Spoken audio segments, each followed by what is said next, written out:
Hi everyone, thank you so much for joining me today. This is Melissa, the Stamp Doc, and today I'm going to be sharing with you these fun cards that say "You Goat Mail." I just love a fun pun, don't you? They also have a little wobble element that allows these goats to kind of shake and shimmy on the side of the card. I'll show you my little error that I did on this card. But if you know goats, you know they chew on everything, so I'm just going to use it as part of my design element.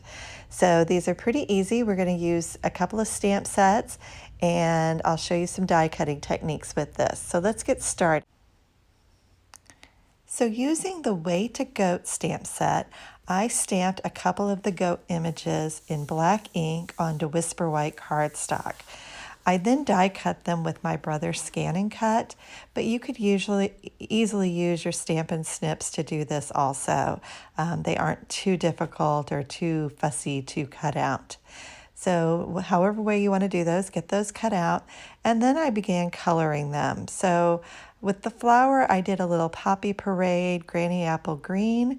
And then on the actual goats, I'm starting with the ivory there on the face. On the horns, I used the bronze. And now I'm picking up the dark gray granite. I found that the gray granite gave me the best coloring on the goats. And so when I use these, I use the dark first, and I just do a little bit of an outline, and I pick up any of those little pieces of fur that are in the middle of the animal. I just like to add that little bit of shading. I don't really do any fancy coloring at all, so this is pretty simple, just going over those edges, and I'll do that on both of those goat images. So once I get those completely covered, then I can switch over to the light gray granite. And at this point, I'm just pulling that color in with the lighter marker and blending it into the middle. I really want to make sure that there aren't any harsh lines and that alcohol ink just blends seamlessly. So this gives a better look than if you're just using a flat marker. Just adds a little bit more shading and depth. But very easy to do, and again, like I said, I'm not a fancy colorer, so this is really just my easy way of doing that, and I found that those were some of the best colors. You could always go back in with a darker color and add even more shadows to that if you wanted to, but I wanted to keep it pretty simple for you. So just a few colors on that, and you've got some great colored goats that we'll add to our card here in just a little bit. Now we're ready to use the Pattern Play bundle.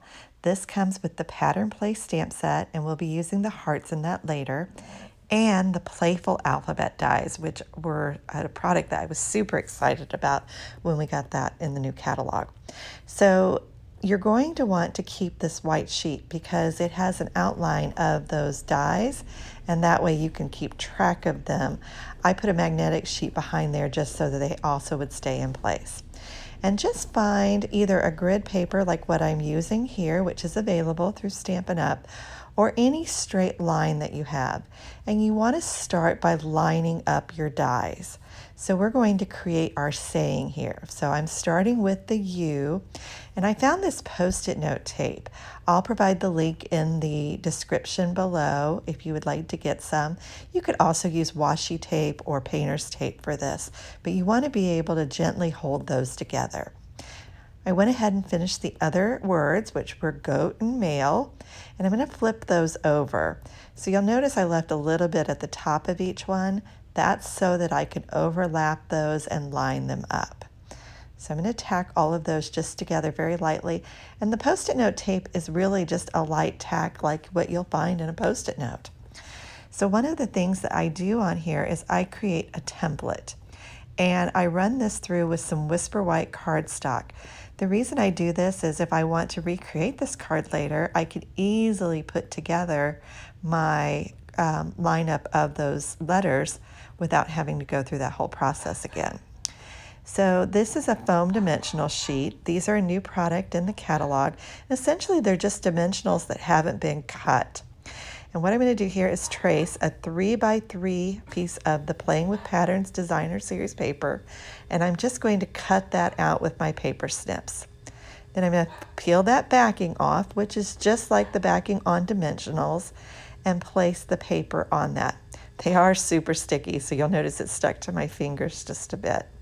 So I'm going to put that on there, and then I can take my dies that are still lined up and put them on there. Once I've removed the dies, I now have all of those cut. When I did that, I also removed some of the paper. I'm, again, just going to use that as part of my design. Because I want to get 2 cards out of this, we're going to start by peeling off the backing just on the letters. So you don't want to do the inside of the O or the inside of the A, but you do want to peel that backing off of all the letters. And if you've cut this really good all the way through, this shouldn't be too much of a problem. I like to use the Take Your Pick tool for this. It just makes it so much easier to do. So get all of those off, and then you're just about ready. So we're going to add this to a piece of cardstock. This is Whisper White that measures 3 3/4 by 5 inches, and I'm just pushing that down on there. So because we didn't remove the backing on the negative part of this, when we go to lift it up, the letters should be perfectly in place. So do this very carefully so that you don't tear your paper. Do take your time with it and make sure you gently lift those up. Okay, you'll need to take out the centers of those O's and the A's, and as long as you didn't remove the backing, that should be okay. So I'm just going to set those aside because we'll use those on our other card. Now, one other thing I want to mention is that as you're die cutting those dimensionals, sometimes you'll get these little frayed edges. Just clean those up with the Take Your Pick tool. It's pretty easy to do, but they just look like little threads coming off of there. I think that's just because of how it cuts through the die cutting machine. So this next piece of paper is 4 inches by 5 1/4. Just peel that backing off of the negative piece. This one's super easy to do. You're just going to put that in place and then add those centers to that. If you lose the centers, it's going to be okay, but it really looks a little more complete if you get those in there. So add the centers of the O and the centers of the A's, and you've got that complete. So this is a great way to be able to get 2 cards just from die cutting one time. So it looks really great that way. I'm going to add those to some card bases. So you can see I've done that there. And then I've got my goats here again. Now I ordered some of these little wobble elements from Amazon. Again, I'll put that link in the description below if you would like to get some of those. But they're really fun and just add a really unique interactive element to your card. So I'm going to put that there. And essentially it's just a plastic spring that's in between 2 sides of adhesive. So they just wobble and kind of go back and forth on your card. So you can see how fun those look. To finish it up, I'm using the hearts from the Pattern Play stamp set and just adding a few of those to the front of my card with Poppy Parade ink, just to add a little bit more. And there you have finished cards. So these are very fun.